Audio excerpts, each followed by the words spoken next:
Assalamualaikum warahmatullahi wabarakatuh. Salam sejahtera bagi kita semua.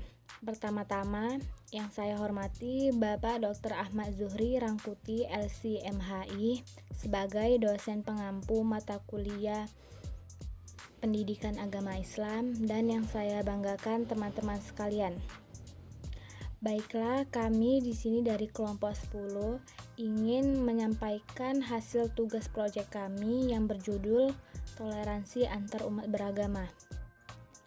Saya sebagai moderator ingin memperkenalkan anggota-anggota dari kelompok 10, yaitu yang pertama ada Safira Nadila Pardede dengan NIM 215020022 dari Prodi Manajemen sebagai moderator. Yang kedua ada Tabar Karina Maha dengan NIM 211401041 dari Prodi Ilmu Komputer sebagai pewawancara. Yang ketiga ada Rangga Prasetyo dengan NIM 210501120 dari Prodi Ekonomi Pembangunan sebagai narasumber pertama. Dan yang keempat ada Rizka Ayuni Putri dengan NIM 210503191 dari Prodi Akuntansi sebagai narasumber kedua. Dan yang terakhir ada Syah Putra dengan NIM 211402125 dari Prodi Teknologi Informasi sebagai kritik dan saran. Baiklah, langsung saja kita mulai. Assalamualaikum warahmatullahi wabarakatuh. Perkenalkan, nama saya Tabar Karina Maha dengan NIM 211401041 dari Prodi Ilmu Komputer. Di sini saya berperan sebagai pewawancara. Berikut merupakan pertanyaan pertama kepada narasumber Rangga. Menurut Anda, sebenarnya apa sih makna dari toleransi antar umat beragama? Perkenalkan, nama saya Rangga Prasetyo dengan NIM 210501120 dari jurusan Ekonomi Pembangunan. Di sini saya bertindak sebagai narasumber pertama. Jadi apa sih makna dari toleransi antar umat beragama tersebut? Jadi toleransi antar umat beragama adalah sikap saling menghormati dan menghargai antar penganut agama lain. Tidak peduli apapun agama yang dianut antar masyarakat tersebut, tetap harus saling menghormati satu sama lain. Seperti tidak mencela ataupun menghina agama lain, tidak melarang seseorang yang beragama lain untuk beribadah sesuai dengan kepercayaannya masing-masing. Oke, baik. Perkenalkan, nama saya Syah Putra dengan NIM 211402125 dari S1 Teknologi Informasi.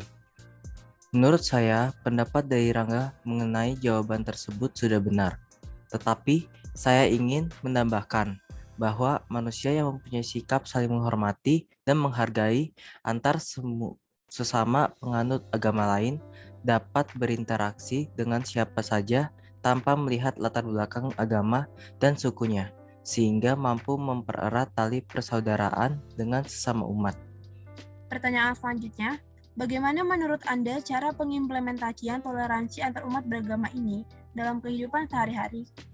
Pertama, dengan tidak memaksakan agama yang dianut ke seseorang yang berbeda agama.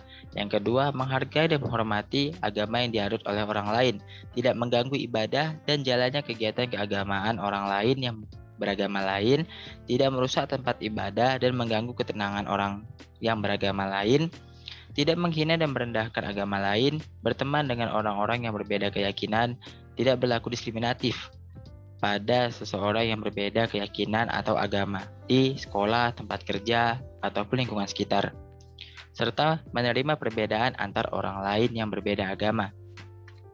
Sekian, terima kasih. Menurut saya, pendapat dari Rangga sudah benar sekali. Jadi, tidak ada tambahan dari jawaban Rangga. Baik, berikut merupakan pertanyaan kepada narasumber Rizka. Yang pertama, menurut Anda, bagaimana pentingnya toleransi antar umat beragama? Nama saya Rizka Ayuni Putri dengan NIM 210503191 dari jurusan Akuntansi. Saya berperan sebagai narasumber kedua.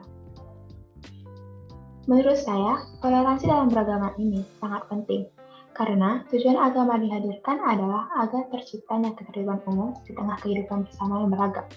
Maka dari itu, jika toleransi tidak dilaksanakan dengan nyata, akan terjadi konflik dan timbulnya perpecahan antar kelompok agama yang juga bisa menjalar ke perpecahan bangsa. Menurut saya, pendapat dari Rizka sudah cukup benar. Tetapi saya ingin menambahkan, karena toleransi tidak cukup hanya dilaksanakan saja, tetapi juga harus mendalami rasa toleransi terhadap diri kita, agar masyarakat paham mengenai arti berperilaku toleransi. Yang kedua, menurut Anda, sudahkah terlaksananya toleransi antar umat beragama ini di Indonesia? Jika sudah, bagaimana dampaknya bagi negara Indonesia? Menurut saya, sudah terlaksananya toleransi antar umat beragama di Indonesia. Kita juga sudah tahu bahwa Indonesia ini terdiri dari tidak hanya satu agama. Dan hingga saat ini, alhamdulillah tidak adanya perpecahan ataupun kekerasan antar agama yang terjadi.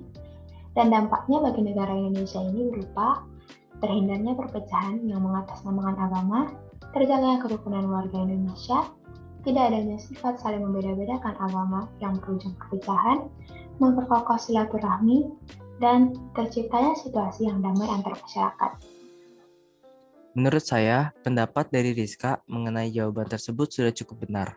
Tetapi di dalam sosial media, banyak sekali membahas mengenai intoleransi dan rencana kejahatan.